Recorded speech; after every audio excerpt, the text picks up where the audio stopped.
I will show you here how to compound nodes. It's very practical when you want to arrange your chart here, or even you don't want to see what's inside the node is set, you finish from it.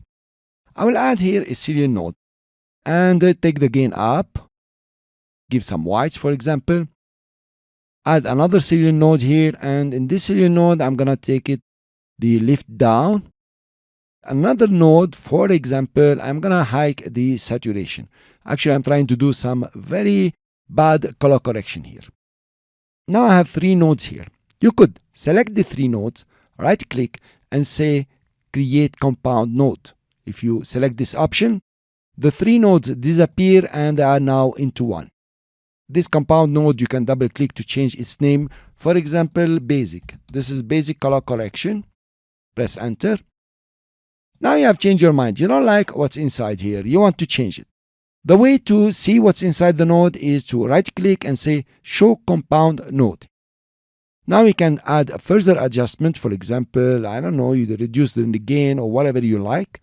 And then when you are set here, you can right click, says exit compound node.